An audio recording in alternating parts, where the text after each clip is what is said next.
ईश्वरपूर शहरात रमजान ईद उत्साहात साजरी। ईश्वरपूर शहरात पारंपरिक पद्धतीने सर्व मुस्लिम बांधव एकत्र येऊन सावकार मस्जिद येथून सकाळी 7:30 वाजता जुलूसची सुरुवात करण्यात आली। गांधी चौक, जुनी भाजी मंडळी, आझाद चौक मार्गे ईदगाह मैदानावर सकाळी 8:30 वाजता नमाज पठण करण्यात आली। यावेळी जुलूसमधील बांधवांना शुभेच्छा देण्यासाठी सर्वधर्मीय ऐक्याचे प्रतीक असलेल्या ईश्वरपूर शहरातील बांधव उपस्थित होते। उपविभागीय पोलीस अधिकारी अरुण पाटील यांच्या मार्गदर्शनाखाली PI Sandeep Patil, API Didwagh, PI Lavhand यांनी ईदगाह परिसरात चोख बंदोबस्त ठेवला होता। नमाज पठण झाल्यानंतर मुस्लिम बांधवांना शुभेच्छा देण्यासाठी माजी मंत्री आमदार जयंत पाटील, नगराध्यक्ष आनंदराव मलगुंडे, उपनगराध्यक्ष खंडेराव जाधव, हाजी आबिर मोमीन, धैर्यशील पाटील, नगरसेवक उपस्थित होते।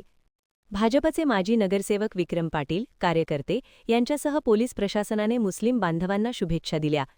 यावेळी महाडिक युवा शक्ती व भाजपचे जिल्हाध्यक्ष सम्राट महाडिक यांचे पदाधिकारी, दोन्ही शिवसेनेचे कोणतेही पदाधिकारी उपस्थित नव्हते याची ईश्वरपूर शहरवासियात चर्चा होती।